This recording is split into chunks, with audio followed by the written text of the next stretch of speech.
નમસ્કાર દર્શક મિત્રો, મહામંથનમાં આપ સૌનું સ્વાગત કરું છું। ભારતના નકશા પર દોરાતી હાઈવેની લકીરો એ માત્ર ડામરના રસ્તા નથી, પણ આધુનિકતાનું એ ગૌરવગાન પણ છે। 1 મેથી દેશમાં શરૂ થયેલી બેરિયરલેસ સિસ્ટમ એ સાબિતી છે કે આપણે ટોલ નાકાની લાઈનોને ઇતિહાસ બનાવી રહ્યા છીએ અને કોઈ પણ નિયમ એ દેશના નાના માણસના મનમાં ફિટ થાય, એના હિતમાં હોય તો જ એ નિયમ ધરાતલ પર સાચો સાબિત થતો હોય છે। માણસના જીવનમાં એ ગુણકારી તો જ દેખાય જો એને એનું કંઈક હિત એ નિયમમાં દેખાતું હોય, પણ જો નિયમ જ સામાન્ય માણસની મુશ્કેલી વધારનારો હોય તો દુનિયાની કોઈ સિસ્ટમ એ આજની તારીખે એ નિયમને લાગુ કરી શકતી નથી। એ સૌથી મોટી વાસ્તવિકતા છે। દેશમાં પહેલી મલ્ટીલેન ફ્રી ફ્લો બેરિયરલેસ સિસ્ટમ લોન્ચ થઈ, એટલે કે પહેલાં વાહન ચાલકોએ ટોલ કપાય ત્યાં સુધી લાઇનમાં ઊભું રહેવું પડતું હતું, પણ આ સિસ્ટમથી વાહનને ઊભું રાખ્યા વિના જ સીધી ટોલની ચૂકવણી થવાની છે। ગુજરાતમાં સૌથી પહેલી શરૂઆત સુરતના 84 ટોલ પ્લાઝા પર થઈ છે અને હવે સમયાંતરે તમામ ટોલ પર આ સિસ્ટમ લાગુ થવાની છે। આ ટેકનોલોજી હાઈવે પરથી પસાર થઈ રહેલા એ વાહન ચાલકો માટે તો આશીર્વાદ સાબિત થવાની જ છે, પણ જે ગામની સીમમાં રસ્તા બન્યા ત્યાંના રહીશો માટે હવે આ હાઈવે પર નાનકડા કામે મુસાફરી કરવી એ સજા સમાન બનવા જઈ રહી છે, જો નિયમોમાં સુધારો ના થયો તો। ટોલ બૂથની આજુબાજુના ગામડાઓના સ્થાનિકો માટે આ ઓટોમેશન એ આર્થિક અવરોધ બની રહ્યો છે। અત્યાર સુધી સ્થાનિક લોકો માત્ર પોતાનું આઈડી કાર્ડ કે પાસિંગ એ બતાવીને ઘર આંગણાના ટોલમાંથી મુક્તિ મેળવતા હતા। કેટલાક ટોલ નાકા ઉપર 300 થી 350 રૂપિયા ભરીને માસિક પાસની સુવિધા પણ હતી। આનું કારણ એ નેશનલ હાઈવે ઓથોરિટીનો એક નિયમ હતો, જેટલી મુસાફરી એટલો ટોલ એ નિયમ અહીંયા લાગુ થાય છે અને આજુબાજુના ગામોને એ વારંવાર ટોલ ભરવામાંથી મુક્તિ મળતી હતી આ નિયમ અંતર્ગત। તો સીધી ભાષામાં સમજાવું તો એક રીતે વિચારો તો આ સીધો સાદો નિયમ હતો। પહેલા 20 કિલોમીટર સુધી કોઈ પણ હાઈવે પર ટોલ ભરવાનો નહોતો, એટલે એમાં ટોલ બૂથની આજુબાજુના ગામો એ આપોઆપ આવી જાય। મારા ગામ બહાર ટોલ બૂથ બન્યું હોય તો એની આજુબાજુના 20 કિલોમીટર હું મુસાફરી કરું તો મારે ટોલ ભરવાનો નહોતો થતો। તો હવે બેરિયરલેસ ટોલ બૂથ આ 20 કિલોમીટરની સુવિધાને ડિજિટલ ઓટોમેશનના નામે છીનવી રહ્યા છે। વિચારવાની વાત એ છે કે નાના એવા ગામડાના માણસે જ્યારે પોતાના ગામથી માત્ર 1-2 કિલોમીટર દૂર આવવા એ શહેર કે બજારમાં જવું હોય અને વચ્ચે ટોલ આવતો હોય તો શું દર વખતે એણે ટેક્સ ચૂકવવો એ ન્યાય છે ખરો? એ સવાલ એ નેશનલ હાઈવે ઓથોરિટીના અધિકારીઓએ પોતાની જાતને પૂછવો જોઈએ। કેટલાય લોકો તો એવા છે જેમના ખેતરે કે વાડીએ જવાના રસ્તે પણ ટોલ આવે છે, કારણ કે એ સિનિયર સિટીઝન છે તો એના ખેતરની બહાર એ ગાડી મૂકે અને એને ખેતરમાં આંટો ફેરો કે ભાગ્યાને કંઈ કામ બતાવીને પાછું આવવાનું હોય તો આ નિયમ એમના પર પણ એ લાગુ થઈ રહ્યો છે। આવી જ હાલત છે નવસારીના બોરિયાઈ ટોલ નાકા નજીક રહેતા લોકોની, ગામ લોકોની, જેના કારણે આપણે આ મહામંથન આજે કરી રહ્યા છીએ। અને આ પ્રશ્ન એ માત્ર બોરિયાઈ ટોલ નાકાનો નહીં, પણ ગુજરાતના નેશનલ હાઈવેના દરેક ટોલ નાકાની આજુબાજુ રહેતા એ ગામોનો છે। આ ટોલ નાકા પાસે રહેતા એ ગામડાના વાહન ચાલકોને મળેલી છૂટ 1 મે બંધ થઈ ગઈ, એટલે ત્યાંના લોકો જ્યારે ટોલ બૂથ પરથી પસાર થયા તો એમનો ટોલ ઓટોમેટિક કપાઈ ગયો। તો એની સામે સ્થાનિકોએ સરકાર સામે બાયો પણ ચડાવી। હમણાં જેતપુરમાં એક ગુંડાએ બિચારા ટોલ નાકાના નાના એવા કર્મચારીને માર્યો હતો, પછી તો પોલીસે એની દવા કરી, પણ આ પ્રશ્નો એ ઝઘડાનું મૂળ કારણ એ બની રહ્યા છે અને ટોલ નાકા ઉપર બિનજરૂરી લાંબી લાઈનો લાગવાનું કારણ પણ આ નિયમો બની રહ્યા છે। અત્યારે આ સમસ્યા ભલે નવસારીના એક ટોલ નાકા પૂરતી સીમિત રહી હોય, પણ આગળના સમયમાં ગુજરાતના એકેય ગામડાઓ એવા બાકી નહીં રહે જેને આ પ્રશ્ન નહીં નડતો હોય. ગામમાં રહેતો એક વ્યક્તિ ગામ છોડીને મુખ્ય માર્ગ પર ચડે અને માત્ર 1 કિલોમીટર દૂર એને કોઈ કામે જવું હોય, પણ વચ્ચે ટોલ બૂથ આવે છે તો એણે પણ ટેક્સ ભરવાનો છે.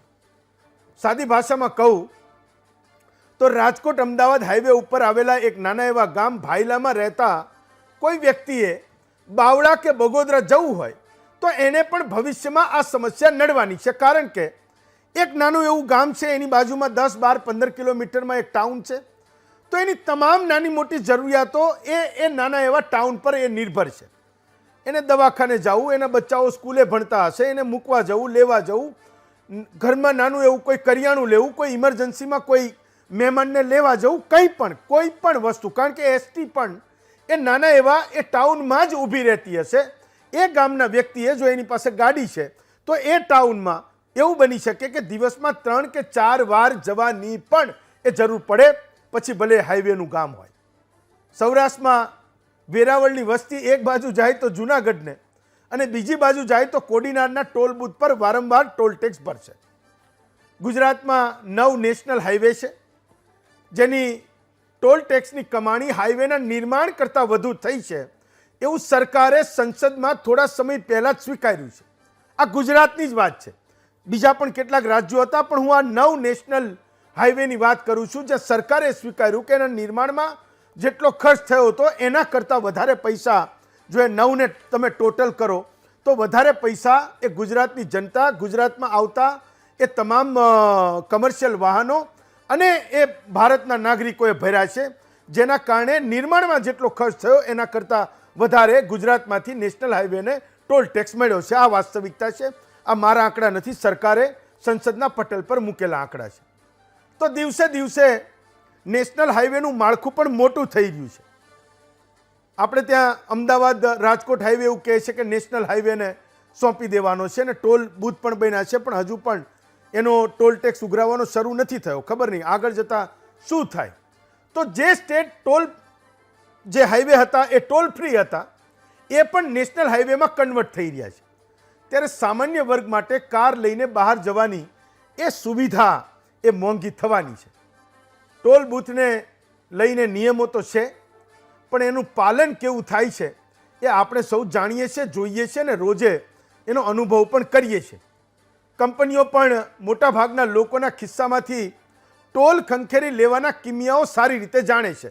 દાખલા તરીકે એક નિયમ કહું, એવું કહે છે કે કોઈ પણ ટોલ બૂથની આગળ 100 મીટર જેટલી લાઈન થઈ તો તમારે પહેલાં તો એ બેરિયર ખોલીને એ 100 મીટરની લાઈનને ક્લિયર કરવાની છે. આજે તમે સુરત જાઓ તો એવા કેટલા ટોલ બૂથ પર તમને આ સુવિધા એ ક્યારેય મળી હશે કે 100 મીટરની લાઈન થઈ તો એને સડસડાટ જવા દીધી. કિલોમીટરો સુધી લોકો એ ટોલ ભરવામાં એ લાઈનોમાં લાગે છે. કેટલાકનું પેટ્રોલ ડીઝલ રસ્તામાં જ ખૂટી રહે એવા પણ કિસ્સાઓ બને છે. ધક્કા મારીને એ હાઈવેની સાઈડમાં લઈ જતા હોય. તો આપણે જાણીએ છીએ કે આ નિયમો કેવા લાગુ થાય છે અને એથી એવી જ જગ્યાએ ટોલ બનાવે જેથી કોઈ બાકી ના રહી જાય, કોઈ છૂટી ના જવું જોઈએ. તો નિયમ તો એવું કહે છે કે 60 કિલોમીટરના અંતરે એને ટોલ લેવાનો છે, પણ નીતિ અને નિયમોને નેવે મૂકીને ટોલ કંપનીઓ એ સરકારો એ લોકોને લૂંટી રહી છે. 60 કિલોમીટરની અંદરના ટોલ નાકા બંધ કરવાની વાતો કેટલાય સમયથી ચાલે છે.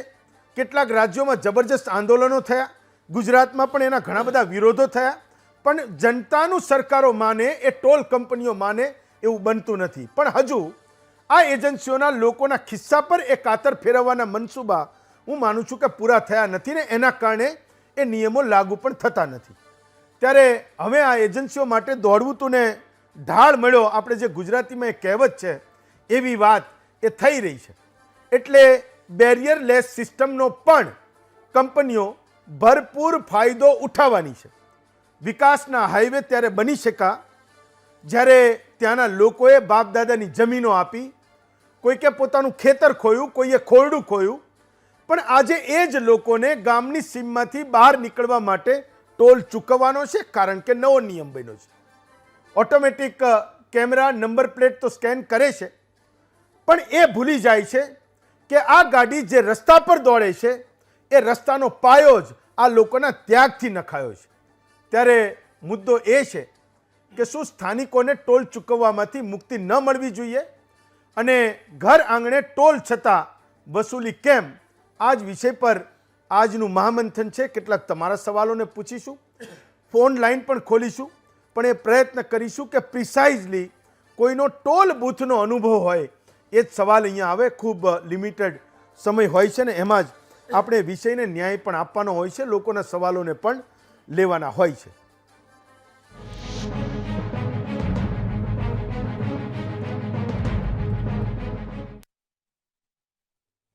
ચલો, તો ગુજરાતમાં બનેલી એ 4 ઘટનાઓ, હમણાં બનેલી 4 ઘટનાઓને હું તમને બતાવું છું. એક તો આજની આ નવસારીની જ છે, જ્યાં એવું કહે છે કે એ આ બોરિયાઈ ટોલ નાકા પર કોઈ વ્યક્તિ GJ 21 નંબરની ગાડી લઈને નીકળે તો એ સુવિધા હતી કે બેરિયર એ તરત જ ખોલી દેવાતું હતું ને એને એ પાસ થવાનો રસ્તો મળી જતો હતો, એને ટોલ એ ચૂકવવામાંથી મુક્તિ મળતી હતી. હવે લોકલ વાહનો માટે એ ટોલ વસૂલ કરવાનું શરૂ કરતા એ લોકો નારાજ થયા છે.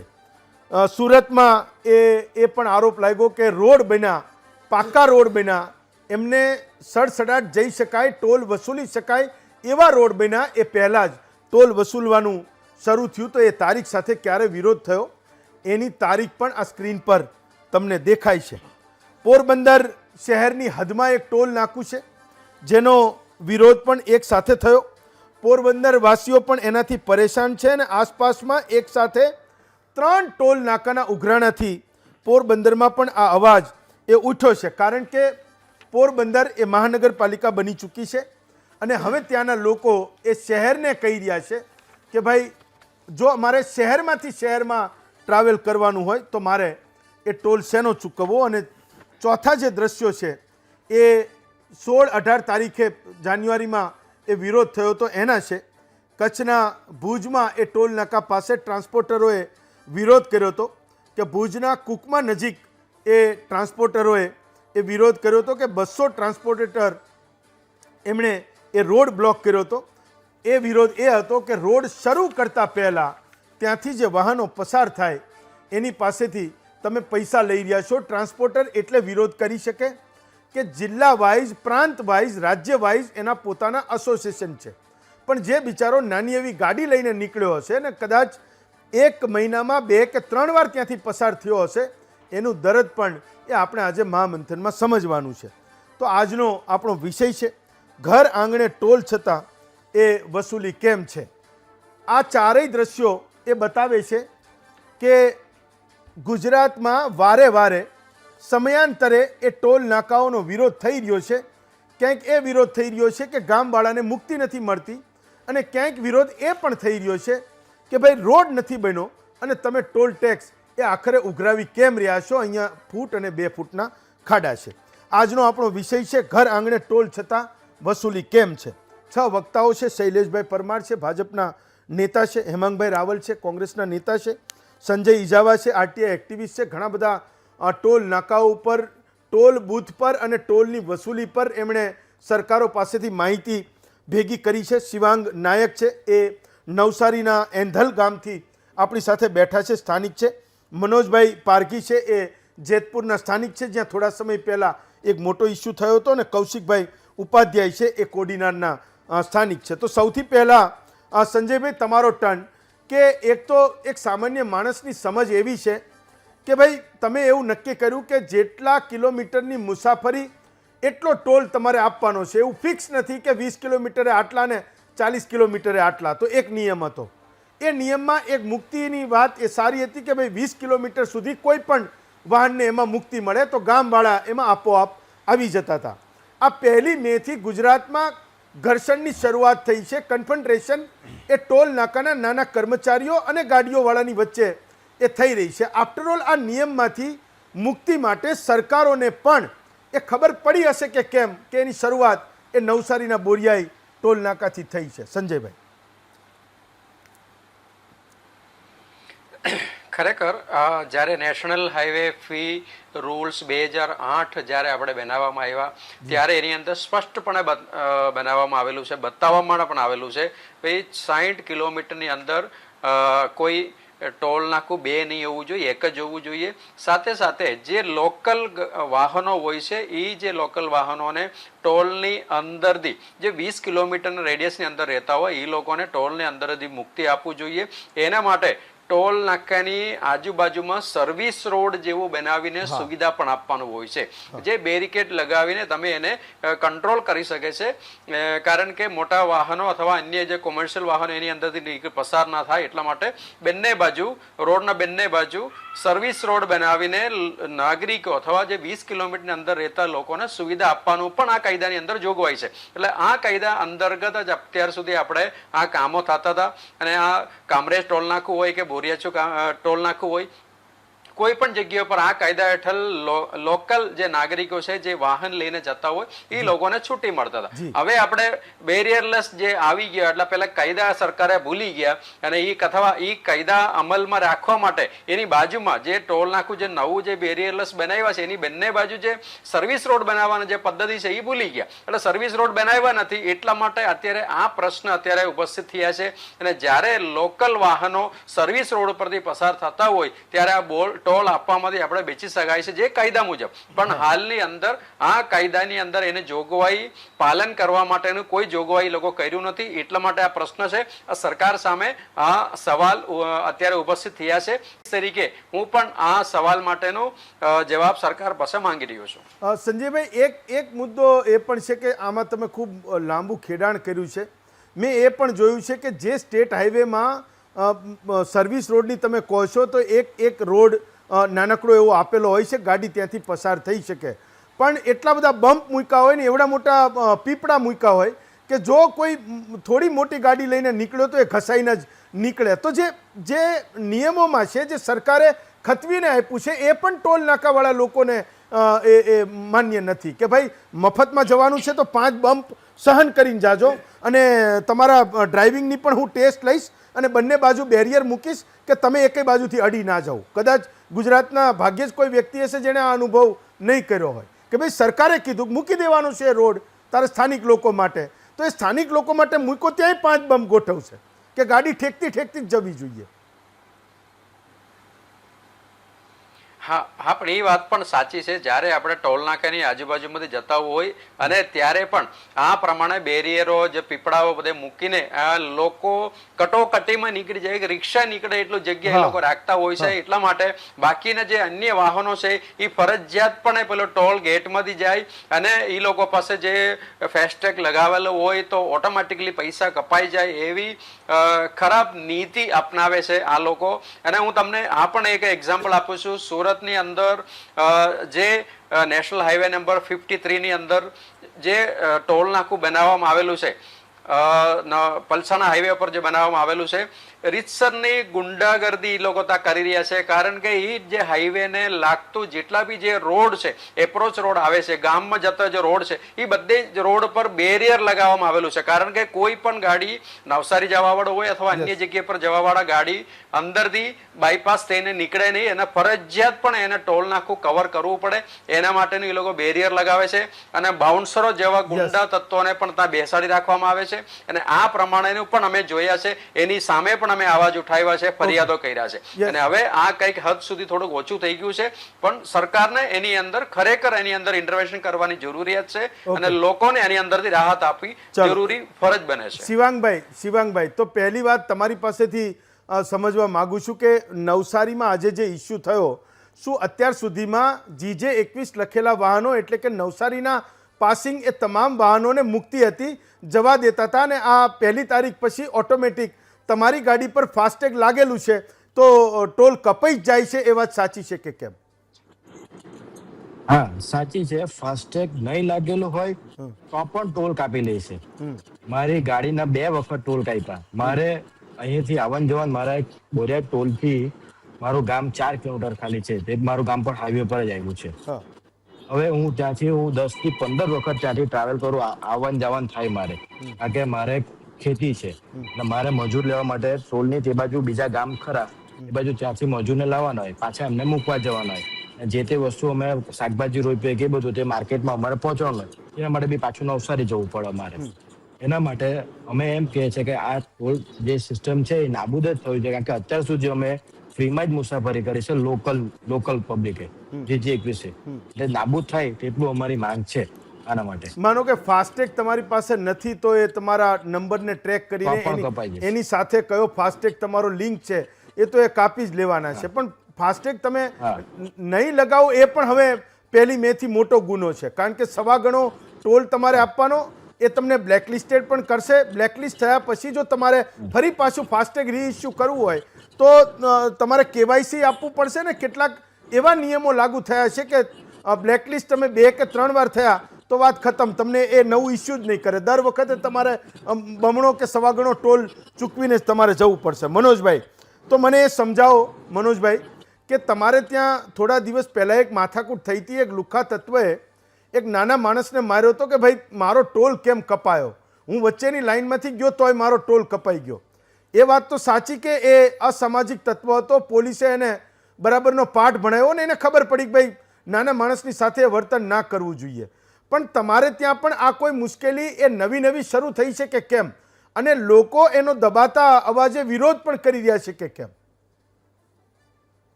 અમારે અહીંયા જે પહેલો પ્રશ્ન છે એ તો એવો છે કે આપણે કહીએ છીએ ને ગુજરાતીમાં કે પડ્યા ઉપર પાટું.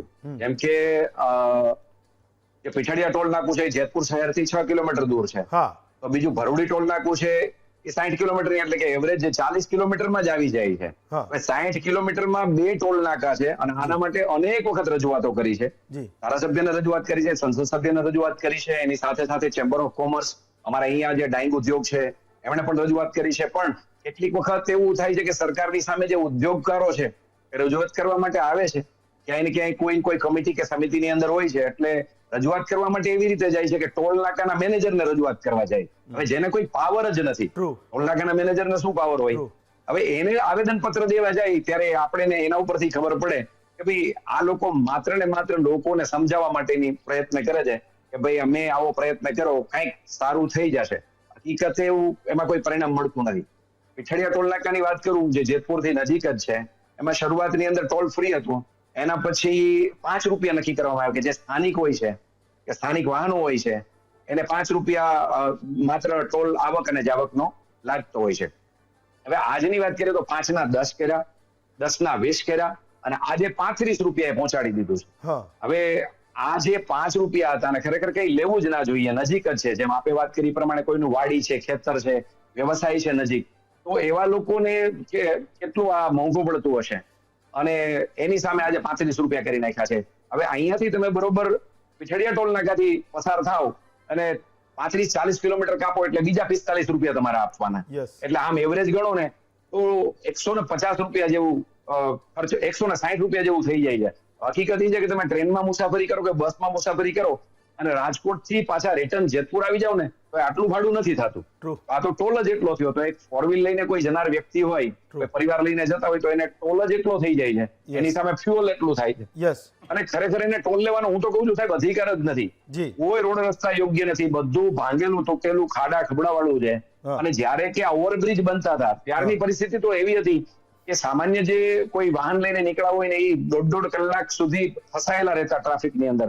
અને કરુણા તો ત્યાં હતી કે કદાચ કોઈ વ્યક્તિનું ફ્યુઅલ બળતું હોય એ તો એક દુઃખદ ઘટના જ છે, પણ સૌથી ખરાબ બાબત એ છે કે એમ્બ્યુલન્સો અમે અમારી નજરે જોયું છે, 108 એમ્બ્યુલન્સો કે કોઈ દર્દીને લઈને જતી હોય, ઇમરજન્સી વાહનો માટે કોઈ વ્યવસ્થા લોકોએ કશી કરી નથી. ટોલ નાકાના જે લોકો સંચાલકો છે એમણે જે કઈ વ્યવસ્થાઓ કરવી જોઈએ, જેમ કે એમ્બ્યુલન્સ રાખવી જોઈએ, એને પોતે ક્રેન રાખવી જોઈએ, આવું કશું તમને જોવા નહીં મળે. અને બસ માત્ર ને માત્ર પૈસા કેવી રીતે લોકો પાસેથી લઈ લેવા, અને જેમ આપણે વાત કરીએ એમ કે મોટા મોટા બેરલો રાખતા હોય છે એટલે તમારે પણ પેલી માછલીની આંખ વીંધવા જેવી પરિસ્થિતિની વચ્ચેથી પસાર થવું પડે કે માછલીની આંખ તમારે વીંધવાની છે એમાંથી પસાર થવાનું છે.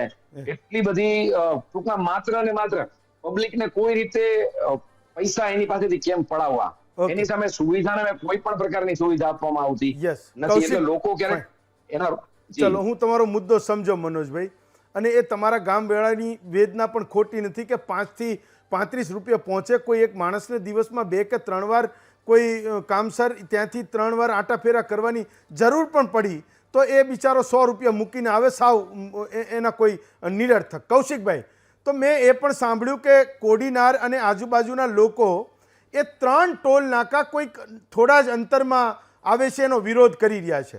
હું એ હાઈવેથી ગયો છું, જોરદાર હાઈવે બન્યો, આરસીસીનો હાઈવે બન્યો, પણ ઠીક છે કે ભાઈ અમદાવાદથી તમે સોમનાથ દર્શન કરવા ગયા છો તો ટોલની કોઈ ગણતરી ન કરે, પણ ઉના, કોડીનાર કે એની આજુબાજુના લોકો જેને એકબીજાના ટાઉનમાં કોઈ કામ છે, ગામવાળાને કોઈ સીમમાં જવું છે, તો એ ટોલ નાકાઓને કેવી રીતે પાર કરે છે અને શું મુશ્કેલી છે એ પણ મારે આજે સમજવી છે. હવે વાત કરું હેમંતભાઈ, તો જે સોમનાથ ભાવનગર હાઈવે 2013 થી ચાલુ કરવામાં આવ્યો, 26 પૂરી થવા આવી છે, અત્યારે 26 નું અડધું વર્ષ ગયું, હજુ એ કામ પૂર્ણ નથી થયું. અને ગોકળગાયની ગતિએ કામ ચાલે છે, છેલ્લા 12-13 વર્ષ થઈ ગયા છે. અને ગોકળગાય આત્મહત્યા કરી લે, એને આ ટેન્ડરિંગમાં થયા પછી 1600 કરોડ વધારાના ફાળવવામાં આવ્યા છે, છતાં પણ એનું કોઈ કામગીરી અત્યારે પૂર્ણ નથી થઈ. અને બ્રિજોના કામ અધૂરા છે સોમનાથ થી ભાવનગરની વચમાં, છતાં પણ ટોલ સરકારે ચાલુ કરી દીધો છે. તમે સુવિધા આપો પછી ટોલ. અને આ રોડ રસ્તા એવા બનાવવામાં આવ્યા છે કે 100 કિલોમીટરની હાઈવે નો રોડ બતાડવામાં આવે છે કે 100 કિલોમીટરની સ્પીડે તમે વાહન ચલાવો, પણ 80 કિલોમીટરની અંતરે કિલોમીટર 80 ની સ્પીડે પણ આ સરકારના કોઈ મંત્રી કે અધિકારી આ રોડ ઉપર મુસાફરી કરે અને એના કમરના મણકા ઢીલા ન થઈ જાય તો તમે મને કહેજો. એટલો ભંગાર અને કંગાળ રોડ બનાવવામાં આવ્યો છે. બીજું 3 ટોલ નાકા આવે છે, દારી ટોલ નાકું આવે છે, સુંદરપરા ટોલ નાકું આવે છે અને વેળવા ટોલ નાકું આવે છે. જ્યારે વેળવા ટોલ નાકું કોડીનાર થી 12 કિલોમીટરના અંતરે છે, સુંદરપરા લગભગ 20-22 કિલોમીટરના અંતરે છે, છતાં એમાંથી કોઈને મુક્તિ નથી કોડીનાર વાસીઓને, નથી આજુબાજુના ગામડાઓને. આ તો હમણાં ખબર પડી કે ભાઈ સુરત વાળાને અને નવસારી વાળાઓને જે નજીકના જે છે કે 20 કિલોમીટરની ત્રિજ્યામાં આવતા હોય એને ટોલ ફ્રી કર્યા છે, પણ અહીં તો એવું કઈ છે જ નહીં. રોડ બન્યા પહેલા બ્રિજના કામ અધૂરા હોવા છતાં પણ ટોલનું ઉઘરાણું કરી દે છે સરકાર. એટલે આમાં તો કદાચ અતિશયોક્તિ નહીં થાય હેમંતભાઈ, હું એમ કહું તો કે કદાચ ચંબલના ડાકુ હોય ને તો એ પણ રહેમ કરે સરકાર ઉપર. આટલી હદે સરકાર પૈસા પડાવવા માટે કરે છે. રોડના કામ નથી, ક્યાંય સર્વિસ રોડ નથી. અમારા તાલુકામાં, વેરાવળ તાલુકામાં કે ઉના તાલુકામાં સર્વિસ રોડ આપવા નથી ગામડાની અંદર જવા માટેના. સ્ટ્રીટ લાઇટો પુલ ઉપરનો અભાવ છે. અરે અમારે એક્સિડન્ટ ઝોન ગણાય છે કે અંબુજા ચોકડી, આપણે અંબુજા ચોકડી, કોડીનાર બાયપાસ, વડનગર ચોકડી, રોણાજ ચોકડી અને ઉના ચોકડી, ત્યાં ક્યાંય ઓવરબ્રિજ બનાવવામાં આવ્યા જ નથી. સીધા રોજ એક અકસ્માત ઉભો હોય ને ઉભો. ચાલો, અને આ આખો રોડ છે, 1600 કરોડ એનું પરીક્ષણ કરવામાં આવે અત્યારે કે એમાં કેટલી સિમેન્ટ વપરાણી છે, એની રોડની અંદર રો મટીરિયલ કેવું વાપરવામાં આવ્યું છે, તો આ કરોડો અબજો રૂપિયાનો ભ્રષ્ટાચાર ખુલ્લો પડે, આવી સ્થિતિ છે. હું અમદાવાદથી વાત કરું તો એ હાઈવે ઉપર જતા જાફરાબાદ અને વેરાવળ 2 જગ્યા તો મને યાદ છે કે બ્રિજ બની રહ્યા છે, વર્ષમાં 2 વાર જવાનું થયું, હજુ પણ બની જ રહ્યા છે, ઠીક છે, પણ કોઈ પ્રોગ્રેસ દેખાય નહીં. અને એનોય વાંધો નથી, પણ તમે બ્રિજ જ્યારે બનાવો છો તો નીચેનો જે સર્વિસ રોડ છે એ તો કંઈક સારો આપો કે આટલા બધા વાહનો એ ત્યાંથી પસાર થાય છે, મોટા મોટા ખાડામાંથી પછડાતા એ આરસીસીના રોડની જેવા તમે નીચે ઉતરો તો મને લાગે દિવસમાં કેટલાય બમ્પર ભાંગી જતા હશે. તમારા કોડીનારને, ઉનાવાળાને, જાફરાબાદવાળાને ત્યાં ગેરેજ સારા ચાલતા હશે એવું મારું માનવું છે. જે બ્રિજની નીચેના સર્વિસ રોડ છે માણસો પછડાઈને જતા હશે. ફાઇન, ચલો, ઓકે, હું આવું ફરી પાછો તમારી પાસે આવું. યસ હેમાંગભાઈ, તો મૂળ મુદ્દો એ છે કે સરકારને એવું લાગતું હશે કે ગુજરાતમાં બધા લોકો પાસે 1-1 કરોડની મર્સિડીઝ આવી ગઈ છે, એની પાસેથી તમે 5, 25 ને 30, 35 ટોલની શું વાત કરો? તમે લઈ લો 350-500 રૂપિયા, બહાર નીકળો નથી કે એના ફાસ્ટેગમાંથી એ પૈસા કપાયા નથી, અકાઉન્ટમાં બેલેન્સ હોય કે ન હોય. હવે તો નિયમ એ આવી ગયો કે માઇનસમાં પણ બેલેન્સ હશે તો પણ કપાવશે. જ્યારે રિચાર્જ કરશો તમે, માનો કે તમારું -160 છે, જ્યારે તમે રિચાર્જ કરશો તો 1000 રૂપિયાનું રિચાર્જ કરશો તો ઓટોમેટિક 860 રૂપિયા તમારા ખાતામાં આવશે, કારણ કે તમારા નંબર ઉપર એ બાકી 140ની બોલી રહી છે, ઠીક છે. પણ મુદ્દો એ છે કે આ વાત પણ સરકાર પાસે ગંભીરતાથી જવી જોઈએ કે દરેક લોકો ગુજરાતમાં મર્સિડીઝ નથી ખરીદતા, બિચારા અલ્ટોવાળા પણ હોય છે જે 4th ઓનર હોય છે અને માંડ એ સીએનજીના બાટલાની વ્યવસ્થા એ કરતો હોય ને એ ગેસ ભરાવતો હોય ને બિચારો એનું કામ કરતો હોય. મૂળ આ મહામંથનમાં એ પ્રશ્ન છે, એ લોકો માટે અવાજ ઉઠાવવાની જરૂર છે, એમાં તમારે પણ કંઈક કરવાની જરૂર છે. જુઓ હેમંતભાઈ, બહુ અગત્યનો મુદ્દો છે અને જે પ્રમાણે ટોલ ટેક્સની, ટોલ પ્લાઝાની જે હાલત છે એ હાલત ખસ્તા છે. એ ટોલ પ્લાઝાની હાલત નહીં પણ એના આજુબાજુના રોડની હાલત. અને બીજી બાજુ ટોલ પ્લાઝાના માલિકો જે છે એમને જાણે લૂંટવાનો પરવાનો મળી ગયો હોય. ગુજરાતની અંદર જેમ તમે કીધું એમ 20,000 કરોડથી વધારે રૂપિયા અત્યાર સુધી છેલ્લા 5 વર્ષની અંદર આ ટોલ પ્લાઝાવાળાઓએ વસૂલી લીધા છે. ઘણા બધા ચર્ચાઓ આપણે થઈ. સૌથી મહત્ત્વની વાત, ગુજરાતની અંદર ખાલી એક જ રોડ એવો છે કે જેમાં આજુબાજુ સર્વિસ રોડ છે, એ છે અમદાવાદથી મહેસાણાનો જે રસ્તો છે એમાં સળંગ સર્વિસ રોડ બનાવેલો હતો. અને એ સર્વિસ રોડની અંદર પણ લોકો હેરાન થઈને જ્યારે જતા હતા ત્યારે ત્યાં આ ટોલ પ્લાઝાવાળાના ગુંડાઓ એમને એવું કહેતા હતા, બહાર આવી જાઓ, અહીંયા કેમ ચલાવો છો, તમારે છેક સુધી જાઓ છો. મેં જોયેલું છે કે સર્વિસ રોડથી જતા હોય તો એમને બહાર કાઢે અને પૈસા વસૂલવા માટે કહેવામાં આવે. વાત એ છે કે રાજસ્થાનની અંદર, હરિયાણાની અંદર મોટાભાગના રોડની આજુબાજુમાં સર્વિસ રોડ, ઇવન મહારાષ્ટ્રમાં રાજ ઠાકરે જે મુવમેન્ટ શરૂ કરી બિલકુલ. એના પછી હું ત્યાં પણ ડ્રાઈવ મેં કરી છે. બહુ બધા રસ્તાઓમાં સર્વિસ રોડ થયા છે. આપણને નવાઈ લાગે કે આપણે કેમ માંગતા નથી. બે વાત. આ પેલા ભાઈએ કીધું એમ, એમાં- કૌશિકભાઈએ, કે અમને ખબર જ નહોતી કે 20 કિલોમીટરની અંદર એમાં બે તમારે વાત. નથી ભરવાનો એમાં બે કિસ્સા તમને ઉમેરું. દિલ્હી ને ગુડગાંવ વચ્ચે અસંખ્ય ટ્રાફિક જામ થતો હતો હા. અને એક વ્યક્તિએ PIL કરી. હાઈકોર્ટે PILના ઇન્સ્ટન્ટ ડિસિઝનમાં એવું કીધું કે આ ટ્રાફિક જામ જે છે એનો અનુભવ મને પણ આદરણીય નામદાર કોર્ટને પણ થયેલો છે. એમણે એવું સરકારને કીધું કે આ ટોલ ટેક્સ પ્લાઝા જ કાઢી નાખો. અને આજે એ દિલ્હી ગુડગાંવવાળા રસ્તા ઉપર આસાનીથી વાહનો જઈ રહ્યા છે. અને ટ્રાફિક જામની સમસ્યા જે પહેલાં હતી એના કરતાં જે 2-3 કલાક ટ્રાફિક જામ થતો તેમાંથી મુક્તિ મળી. કાઢી જ નાખ્યો, કઢાઈ જ નાખ્યો. નંબર 1. નંબર 2, હમણાં જ એક જગ્યાએ એક વકીલની જોડે દાદાગીરી કરી હતી અને એ દાદાગીરીનો વિડીયો બહાર આવ્યો. અને એ દાદાગીરીનો વિડીયો બહાર આવ્યો અને વકીલોનું ત્યાં હજુમ ભેગું થઈ ગયું. મને લાગે છે હરિયાણાનું હશે, હું ભૂલતો ના આવું તો. અને ત્યાં એવી પરિસ્થિતિ થઈ ગઈ કે નેશનલ હાઈવે ઓથોરિટીએ એ રોડને પણ ખુલ્લો કરી દેવો પડ્યો. વાત એ છે કે આપણે જુલ્મ સહન કરવો ને એ પણ પાપ છે અને આ એક પ્રકારનો જુલ્મ જ છે. હવે આ જે નવી સિસ્ટમ આવી છે જેનું નામ છે ANPR, એટલે automatic number plate recognization system, એ ઓપ્ટિકલ કેરેક્ટર રીડરથી એ નંબર પ્લેટને કેચ કરે છે અને તમારી જોડે જોડાયેલા જે એના ફાસ્ટેગ છે એ બંનેને મેચ કરીને હું કદાચ ત્યાં જતો હોઉં તો મારી ગાડીનો ટેક્સ કાપવો જ જોઈએ, મને વાંધો નથી. નવા સિસ્ટમ ઇમ્પ્લિમેન્ટ થાય એનો પણ અમે પાર્ટી તરીકે ને એક નાગરિક તરીકે મને વાંધો નથી કે ભાઈ આ સિસ્ટમ તમે ઇમ્પ્લિમેન્ટ કરો, એનો વાંધો નથી. પણ આમાં બહુ જ નાની વસ્તુ સોફ્ટવેરમાં અપગ્રેડ કરવાનું હોય છે કે ભાઈ આ જે આજુબાજુના GJ21ની કાર છે એને મુક્તિ આપવાની હોય. એક્ઝામ્પલ આપું છું તો એને મુક્તિ મળી જાય. જેમ અગાઉ નિયમો જે છે આ ટોલ ટેક્સ વાળા માટે બહુ જ ખતરનાક છે. કદાચ એકાદ વખત તમે જોયું કે કોઈક લોકલ વ્યક્તિ એ ટોલવાળા ઉપર દાદાગીરી કરતો હતો, પણ 90% કિસ્સાઓમાં ટોલવાળા જે છે એ લાકડાઓને, દંડાઓને, તરવાલો લઈને કોઈ પણ વ્યક્તિ જોડે ત્યાં દાદાગીરી કરવા આવી જતા હોય છે. આખી લાઈન, તમે જે શરૂઆતની ઓપનિંગ રિમાર્ક્સ કરી એમાં એક વાત ઉમેરું છું. નિયમ એવો છે કે 100 મીટર સુધીની લાઈન જો થઈ જાય તો 100 મીટરની પાછળ અથવા 100 મીટરના જેટલા વાહનો છે એમને મફત એન્ટ્રી કરવા આપવું જોઈએ.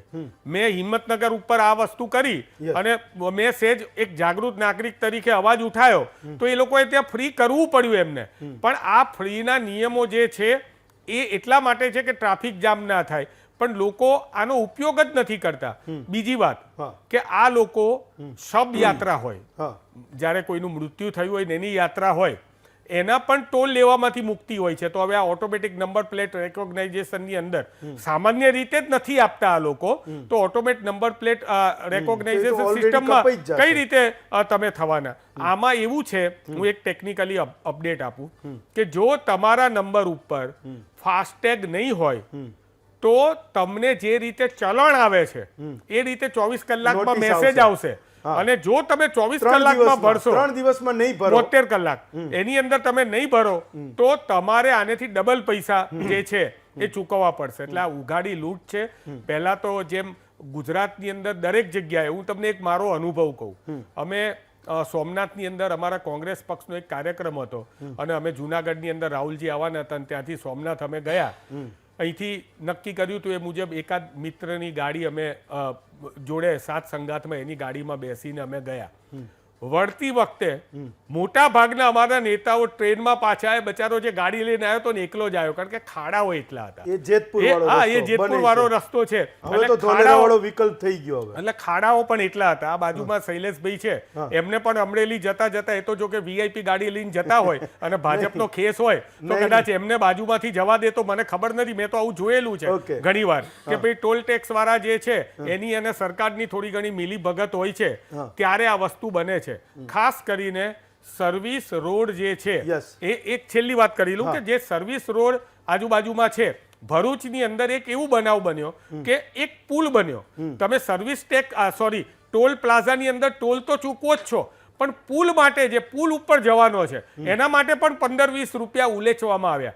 નવાઈની વાત એ છે કે પુલ એક બાજુનો બન્યો, બીજી બાજુ જે જૂનો પુલ હતો એમાં રિવર્સ લેવા માટે પણ અત્યારે પૈસા વસૂલવામાં આવે છે. તમે વિચાર કરો કે પ્રજાને કઈ કઈ રીતે તમે ભરમાવો છો, કઈ કઈ રીતે એમને લૂંટો છો. આ લૂંટ બંધ થવી જોઈએ. અને હું આજે આ મુદ્દો જે છે એ હું માનતો તો એના કરતા વધારે ગંભીર, જે રીતે સમગ્ર ગુજરાતમાંથી તમે અહીંયા પેનલિસ્ટ બેસાડ્યા છે, આવનારા દિવસોમાં હું તો સરકારને પણ વિનંતી કરું છું અને અમારા પક્ષના નેતા અમિતભાઈ ચાવડા અને તુષારભાઈને પણ કહું છું કે વિધાનસભામાં પણ આ મુદ્દો ઉઠાવીને સત્વરે નાગરિકોની સમસ્યા જે છે એનું સમાધાન કરવું. ચાલો શૈલેષભાઈ, તો મૂળ ગુજરાતના લોકોએ તમારી સરકારોને શું નથી આપ્યું? એણે પોતે તમને ચૂંટીને મોકલા 162-63 ધારાસભ્યો આપ્યા. મને નથી લાગતું કે ગુજરાતના 9 નેશનલ હાઈવેમાંથી એ ધારાસભ્યો પણ ક્યાંક બચીને રહેતા હોય. એ 25 સાંસદ સભ્યો છે, એમાંથી 4 મિનિસ્ટર છે. એ પણ મને નથી લાગતું કે એ નેશનલ હાઈવેમાંથી પસાર થવામાંથી એને ક્યાંય કોઈ એટલે એને કૂદીને જવું પડતું હોય. ભલે ટોલમાંથી એને મુક્તિ હોય, પણ સામાન્ય માણસની પરેશાની એ આજુબાજુમાં જોતા હશે. નહીં જોતા હોય તો એના મત વિસ્તારના લોકો પણ એના પાસે પહોંચતા હશે ને કહેતા હશે કે ભાઈ તમને મુક્તિ છે, અમારે તો એક હટાણું કરવા 2 કિલોમીટર જવું હોય તો પણ એ પૈસા ભરવા પડે છે. તો મુદ્દો એ છે કે જ્યાં સુધી જનતા એ તમારી સામે આવે નહીં, જ્યાં સુધી એ લોકો એ ટોલ નાકા ઉપર આંદોલન ના કરે, તો આ નવા નિયમો એ લોકોને પરેશાની માટે લાગુ થાય છે કેમ? તો એ પહેલાં તો કોઈની સેન્સ હોતી જ નથી. ગુજરાતમાંથી માનો કે કોઈ 5 ધારાસભ્યોની એક કમિટીને પણ પૂછે કે ભાઈ તમારે ત્યાં મુશ્કેલી શું છે? મહારાષ્ટ્રમાં સર્વિસ રોડ હશે, ગુજરાતમાં નથી, તો જવું તો ત્યાંથી જ પડશે. ફાસ્ટેગ લગાવ્યું નથી, પૈસા કપાયા નથી. તો આવા નાના માણસોનું દર્દ એ સમજવું એ તમારી સૌથી પહેલી ફરજ છે. હું માનું છું કે વિનમ્રતાના ભાવે એ સૌથી પહેલાં તમારે સમજવું જોઈએ અને નેશનલ હાઈવે ઓથોરિટીને લખવું જોઈએ કે આ નિયમોમાં બદલાવ કરો. જે કંઈ કરો, ગુજરાતના લોકો ટોલ ટેક્સ ભરવા માટે હું એવું સમજુ છું કે દેશમાં સૌથી એવી ઓછી માથાકૂટો એ ગુજરાતમાં થતી હશે ને એના કારણે 9 નેશનલ હાઈવે જેની નિર્માણ કોસ્ટ જેટલી છે એના કરતાં જાજો એ ગુજરાતીઓએ ટેક્સ ભરી દીધો. આ એનું ઉત્તમ ઉદાહરણ છે કે લોકોને પૈસા ભરવામાં, ટોલ ચૂકવવામાં બિલકુલ વાંધો નથી. સરકારોએ સર્વે કરે તો ખબર પડશે કે ગુજરાતના લોકો બિલકુલ વિરોધ નથી કરતા. પણ તમે એને કમરમાં ચૂંટકો ભરો છો, બિચારો ઊંચો ન થાય તો કરે શું? હિંમતભાઈ, તમામ લોકોની વાત સાંભળી છે. મૂળ વાત જે છે national highway authority of India NHAI, એ જે પ્રકારે માનો કે ટોલ વસૂલે છે, એ ટોલ છે એક પ્રકારનો કર જ છે. જે રીતે ડેવલપ રાજ્યો છે, ડેવલપ દેશો છે, જે રીતે દુનિયાના દેશો સાથે કદમથી કદમ અને તાલથી તાલ મિલાવવા જઈ રહ્યા છીએ, જ્યારે આપણે દુબઈ આપણે ગયા જ છીએ બધા, અને દુબઈથી જ્યારે સમાચાર આવતા હોય કે ઉપરથી ગાડી ચાલે ને ઉપરથી ટેક્સ કપાઈ જાય, પણ અહીંયા પણ માનો કે હજુ તો શરૂઆત કરી છે. બધા જ ટોલ પ્લાઝા છે કે ટોલના જે છે ત્યાં બધે જ હજુ ઇમ્પ્લિફિકેશન નથી કર્યું. અને જ્યાં સ્થાનિક લોકો જે છે, સ્થાનિક લોકોને માનો કે 30 કિલોમીટરની અંદરની ત્રિજ્યામાં આવતા હોય કે 20 કિલોમીટરની અંદરની ત્રિજ્યામાં આવતા હોય તો એને અમુક પ્રકારની છૂટ, પેલા જ્યારે ફાસ્ટેગ નહોતું ત્યારે પાસ આપતા હતા કે ભાઈ તમારું માનો કે જેતપુરની આજુબાજુથી છે તો GJ3 આવતી હોય તો એના માટે સુવિધા કરી દેતા હતા. એ પછી ફાસ્ટેગ આવ્યું, ફાસ્ટેગ પછી જે આ બેરિયરલેસ આવ્યું, આપણે તો કેશલેસ ઉપર ગયા છીએ, હવેથી પછી પેપરલેસ થયું, હવે આ બેરિયરલેસ થયું. એટલે કહેવાનો મતલબ ડેવલપ થઈ રહ્યું છે. અને જ્યારે મને હમણાં વાત પણ યાદ આવી અને તમારા માધ્યમથી પણ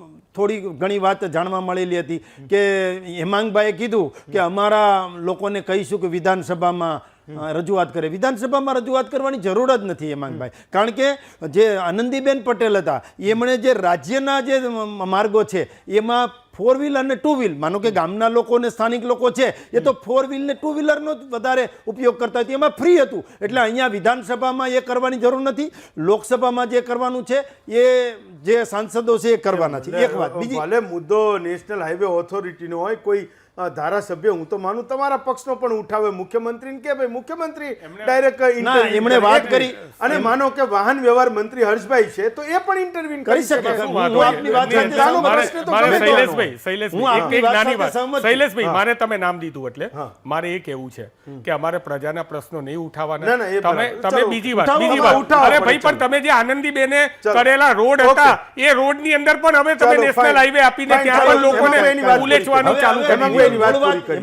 મૂળ વાત હું કરતો હતો એ સર્વિસ રોડ હોવા જોઈએ. અને બીજું હેમાંગભાઈ અને તમે પણ વાત કરી કે અમુક ટોલ પ્લાઝા છે, ટોલ ટેક્સ ઉઘરાવવા વાળા એ બાઉન્સર રાખે છે અથવા દાદાગીરી કરે છે.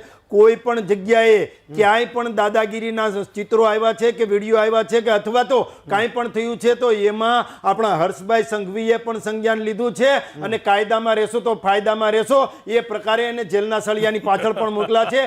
એવા જે ટોલ પ્લાઝા છે ને એમાં જે કોન્ટ્રાક્ટર કામ કરે છે એને બ્લેકલિસ્ટમાં પણ મૂક્યા છે ને કાયદેસરની કાર્યવાહી કરી છે. કોડીનારની વાત કરી છે, આપે પલસાણા હાઈવેની વાત કરી છે, નવસારીની વાત કરી છે, પીઠડિયા ટોલ પ્લાઝાની વાત કરી છે. આ બધું જ્યારે ડેવલપ થાય ને, અને હેમંતભાઈ આપણે નાના બાળકના ગાલ જેવા જ્યારે રોડ કરતા હોય, ગાંધીનગરથી અમદાવાદ આવી એટલે 20 મિનિટમાં તમારા સ્ટુડિયો ઉપર ગાંધીનગરથી અમદાવાદ આવી શકાય. તો આવા રોડ કર્યા હોય તો ક્યાંક ને ક્યાંક આવું કેશલેસ પદ્ધતિ આવતી હોય, ક્યાંક બેરિયરલેસ પદ્ધતિ આવતી હોય તો નવી ટેકનોલોજી ઇમ્પ્લિફિકેશન થતી હોય તો થોડી ઘણી તકલીફ પડે. પણ જે સ્થાનિક લોકો છે એના જે પ્રશ્નો છે અને જે લોકોને તકલીફ પડતી જે મુશ્કેલીઓ છે, તકલીફ છે, એનું નિવારણ કરવાની ફરજ અમારી આવે છે.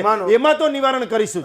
માનો કે નવી કોઈ ટેકનોલોજી આવે તો એમાં એના મધ્ય બિંદુમાં માણસ હોય કે ન હોય. ટેકનોલોજી આવે કોને ના પાડી, ભાઈ આવા દો તમે. 30 ના 35 ચૂકવશે, 35 ના 70 ચૂકવશે, પણ મારે એ વ્યાજબી ચૂકવવાના હોય તો હું ચૂકવી દઉં. પણ રોજે 1, 2, 5 કિલોમીટરના અંતરમાં રહેલા લોકોનું દરદ તો જાણે. ગુજરાત જેની છાતી ઉપર ટોલ નાકા બન્યા એના દર્દને જાણે. હું તો એ કહું છું. બાકી મેં કીધું કે ગુજરાત એ આખા દેશમાં ટોલ ભરવામાં 1, 2, 3 નંબરના સ્ટેટમાં છે. ક્યાં કોઈ જગ્યાએ કોઈએ તલવારને ધોકા કાઢ્યા ટોલ ભરવા માટે? હશે 1, 2, 5 લુખાઓ, પોલીસ એને જોઈ લેશે. ગુજરાતીઓ આ દિશામાં કોઈ દિવસ એણે ક્યાંય વિરોધ વાંધો ક્યાંય લીધો જ નથી. કોઈને વાંધો નથી, રોડને કોઈને વાંધો નથી. કોઈનો અનુભવ હોય તો એ કે એનો અનુભવ છે, તમારે એને ચેક કરવું જોઈએ. ચલો, કેટલાક દર્શક મિત્રોના ફોન પણ લઈશું.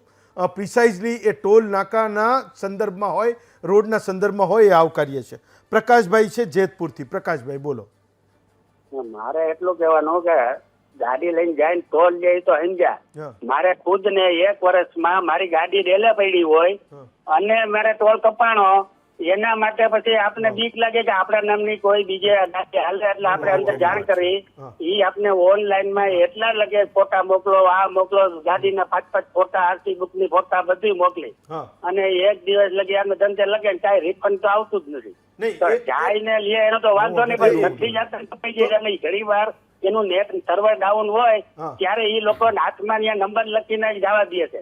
પછી એમાં આંકડામાં બદલી ગયો હોય, મારે માનો કે 23-32 હોય તો 23-33 ફોકી નાખે, એમાં બીજા નંબર આવી જાય. તો પ્રકાશભાઈ, મૂળ એ મને પ્રિસાઇઝલી કહો કે તમારા પ્રશ્નનું સમાધાન થયું કે કેમ? મેં એવું સાંભળ્યું છે કે NHAIમાં તમે કોઈ ફરિયાદ કરો તો એ લોકો સામેથી ફોન કરે છે. એમાં આપણે ફોન કરીએ એટલે એ બધું આપણે ડોક્યુમેન્ટ મગવે, ફોટા મગવે, પછી ભાઈ રિફંડ નથી આવતા. અને મારે એક નથી થયું, મારા જેતપુરમાં અમારા ગ્રુપમાં 3-4 જણા આવું છે. અચ્છા, આ જયેશભાઈનો ઇલાકો છે. મને લાગે એને સરકારને કહેવું જોઈએ આ મુદ્દા પર. હું એક દર્શકને લઈ લઉં. મંગળુ ભાઈ છે. ભાઈ મંગળુભાઈ ક્યાંથી છે? ક્યાંથી? મહુવા. ભાવનગરનું મહુવા. હા બોલો મંગળુભાઈ, શું હતો પ્રશ્ન? ભાવનગર આપણે કુંડલાથી મહુવા રસ્તો નવો કામ ચાલુ છે હા અને તાવેડાથી નેસવડ અમારે 2 કિલોમીટર વચ્ચે નાળું આરસીસી નું બન્યું અને હરિયા લાગત દેખાય નાળામાં અત્યારે હા રસ્તાનું કામ ચાલુ છે અત્યારે. આ જે સોમનાથ જે સીધો હાઈવે જાય છે આરસીસી રોડ એ Savarkundla Mahuva. Okay, internal road હશે. હા, અને અત્યારે રોડ ચાલુ છે કામ, આરસીસી નવું નાળું બન્યું છે. પણ ટોલ નહીં લેતા હોય? ટોલ લે છે? ટોલ નહીં, કામ રસ્તામાં ચાલુ છે. આરસીસી નાળું છે, બસો નાનો રસ્તો છે. ચાલો, રમેશભાઈ છે જુનાગઢથી. રમેશભાઈ બોલો. રમેશભાઈ, હા સંજયભાઈ તમારી પાસે આવું પછી. હા રમેશભાઈ બોલો. ભાઈ છે રમેશભાઈ લાઈન પર? હાલો. હા રમેશભાઈ તમારો અવાજ સંભળાય છે, બોલો. હા, જે આ શૈલેષભાઈ એમ કે ને બધો વિકાસ માટે જે આપણે બધી વ્યવસ્થા ગોઠવી છે, તો કેશલેસ સિસ્ટમ કે કોઈ બી સિસ્ટમ આપણે માટે સારી હોય તો આપણે કેશલેસ નેતા કરી નાખી તો ન હાલે? તમારા કેટલાક પ્રશ્નો એ ક્યારેક એવું લાગે કે ગુજરાતના લોકોમાં વિઝડમ જબરજસ્ત છે. ના તો એ શૈલેષભાઈ એનો જવાબ આપી શકશે, ના હેમાંગભાઈ પાસે એનો ઉત્તર હશે. આ ખાલી સવાલ જ સાંભળવાનો હતો. ફાઇન. હા હેમાંગભાઈ તમારે કંઈક કહેવું? મારે એ કહેવું છે કે જે હમણાં એક સ્થાનિકની વેદના હતી ને, એ વેદના મેં પણ અનુભવેલી છે. ગાડી મારા ઘેર પડી હતી અને ભગવાડા ટોલ પ્લાઝામાંથી મને 19 જૂન 2023માં 2:22 PM રાત્રે મારા ત્યાંથી 75 રૂપિયા કપાઈ ગયા. મને સૌથી પહેલા બીક એ લાગી કે મારી ગાડી તો ચોરાઈ નથી ગઈ ને. મેં નીચે જઈને પાર્કિંગમાં જોયું, ગાડી ઓકે હતી. મેં એ જે નેશનલ હાઈવે ઓથોરિટીના ટોલ કર્યો. હેમંતભાઈ, અહીંયા દર્શક મિત્રો નહીં બતાવી શકું, આપને બતાવું છું.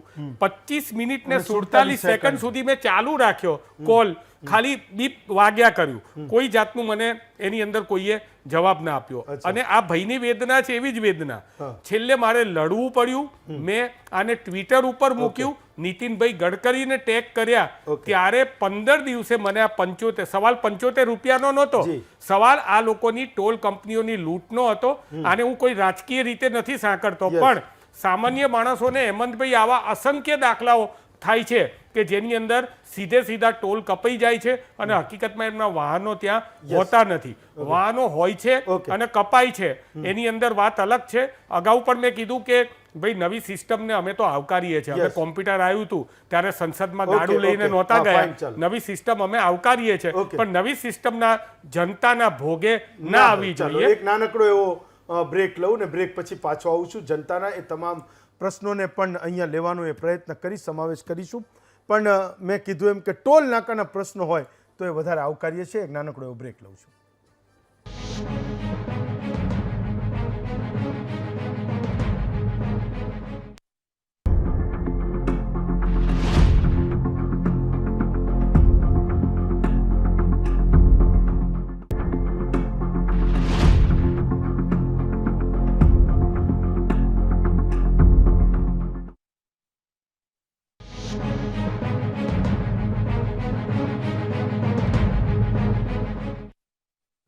બ્રેક પછી સ્વાગત છે આપનું મહામંથનમાં. રવુભાઈ છે બાવળાથી. મેં હમણાં જેનું મે બી બાવળાનું નામ લીધું. બોલો રવુભાઈ, શું અનુભવ છે તમારો?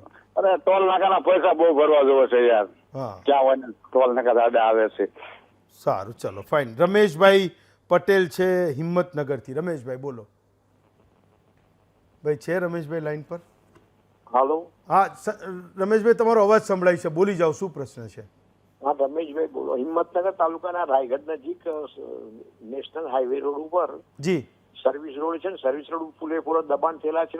હાઈવે રોડ ઉપર ભયંકર અકસ્માતો થતા હોય છે ત્યાં આગળ. આ હિંમતનગર વાળા હાઈવે ની માથાકૂટ ક્યારેય પતી જ નહીં.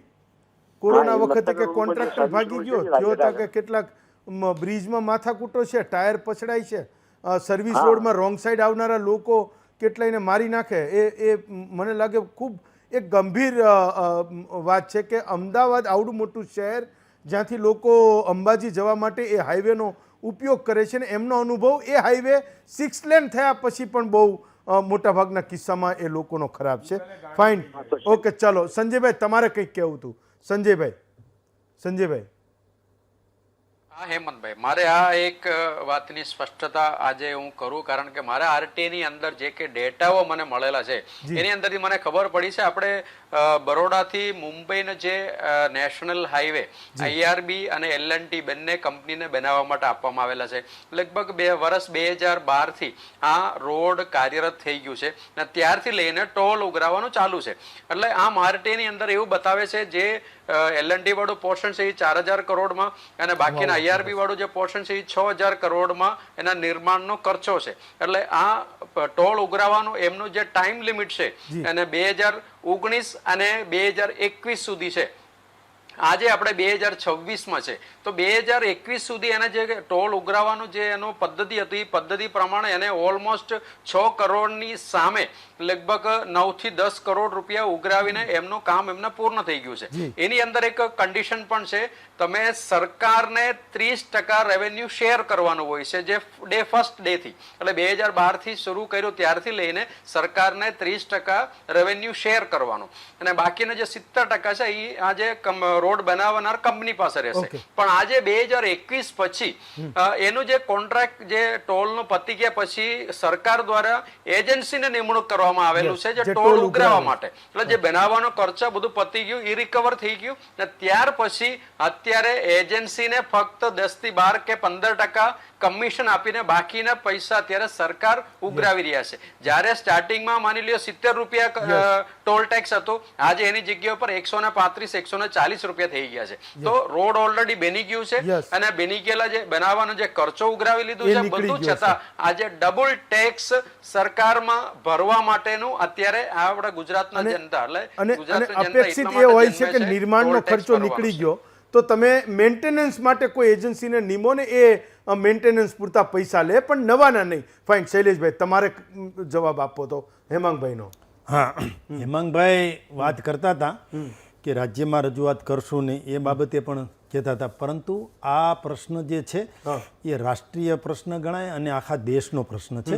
આ કોઈ એક રાજ્ય માટેનો પ્રશ્ન, ભલે ચર્ચા આપણે રાજ્યની કરીએ છીએ, નો ડાઉટ, એમાં કોઈ વાંધો નથી, પણ આ પ્રશ્ન જે છે એ આખા દેશનો છે ને એમાં દેશના મેમ્બર ઓફ પાર્લામેન્ટ એટલે સંસદ સભ્યો પણ રજૂઆત કરવાના જ હોય છે અને સંસદ સભ્યો કોઈ પણ પાર્ટીના હોય એ રજૂઆત કરશે એટલે સરકાર આમાં સંજ્ઞાન પણ લેશે. ને હમણાં વાત કરતા હતા કે ભાઈ એમનો ટેન્યુઅર પૂરો થઈ ગયો, આટલા પૈસા આવી ગયા, એમ છતાં પણ ટોલ ટેક્સ ઉઘરાવે છે. એવું થતું હોય તો એ કોન્ટ્રાક્ટર ઉપર પણ પગલાં લઈશું. અને જેમ નિયમ એવો છે NHAI નો કે એમાં માનો કે 500 કરોડનો ખર્ચ થયો છે તો 20% એટલે 100 કરોડનો જ્યાં સુધી એનો ટેક્સ ન ઉઘરાવાય ત્યાં સુધી ટેક્સ ચાલુ રહેતો હોય છે ને એ પછી જો ટેક્સ ઉઘરાવે તો એ ગુનો બને છે, એમાં તો FIR થઈ શકે, નહીં તો કાયદો કાયદાનું કામ કરશે. પણ કહેવાનો મતલબ એટલો જ છે કે આ સરકાર જે છે એ ડેવલપમેન્ટ કરે છે, એની સાથે લોકોનું પણ ધ્યાન રાખે છે. સ્થાનિક લોકોએ કોઈની વાતમાં આવવાની જરૂર નથી, કોઈ પણ પ્રકારે મૂંઝાવાની જરૂર નથી. સ્થાનિક લોકોનો કંઈ પણ પ્રશ્ન હશે એ પણ સોલ્વ થશે. પણ આખરે અત્યારે જે શરૂ થયા છે હેમાંગભાઈ,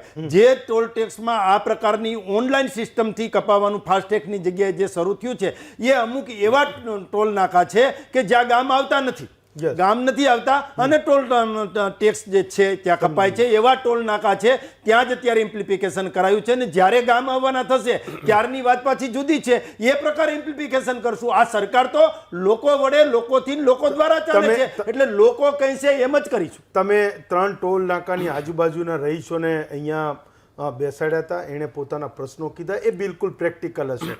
મે બી કદાચ મેં જોયેલી જાણેલી વાત હોય ને અથવા કંઈક વાંચી હોય હું બોલ્યો હોય, હેમાંગભાઈના કિસ્સો પણ હોય, સંજયભાઈનો પણ હોય, પણ જે લોકો અહીંયા બેઠા છે એ ટોલ નાકાની આજુબાજુમાં રહેનારા લોકો છે. આખા ગુજરાતમાં પ્રશ્ન શરૂ થાય એ પહેલા તમે સાંસદ સભ્યોને પણ એ વાતને સમજાવજો. હવે આ મુદ્દાને તમે પણ સમજી ચૂક્યા છો. લાસ્ટ 10 સેકન્ડ કે ભાઈ આ લોકોનો પ્રશ્ન છે, એના માટે એવું કઈ જરૂરી નથી કે ગુજરાતના વિધાનસભાની અંદર જ ઉઠાવાય કે સંસદ સભ્ય ઉઠાવે. એક નાગરિક તરીકે હું એક વ્યક્તિ તરીકે પણ ઉઠાવી શકું. પેનલમાં બેઠેલા કૌશિકભાઈ, શિવાંગભાઈ છે, જેતપુરથી બેઠેલા ભાઈ છે કે આરટીઆઈ એક્ટિવિસ્ટ છે, બધા જ ઉઠાવી શકે. અને આવી કોઈ ઉપર દાદાગીરી ના હોય કે તમે ના ઉઠાવો, અમે એક કામ માટે ઉઠાવીશું. ને આ પ્રશ્ન આવનારા દિવસોની અંદર ચૂંટણીનો મુદ્દો બને એવો ખતરનાક પ્રશ્ન છે અને એવો જલદ પ્રશ્ન છે. ચલો, એ તો કોઈ રોકતું પણ નથી, એ પ્રશ્ન ઉઠાવી જ શકાય ને હું માનું છું કે આગળના સમયમાં એ ધારાસભ્યો પણ સાંસદ સભ્યોને કે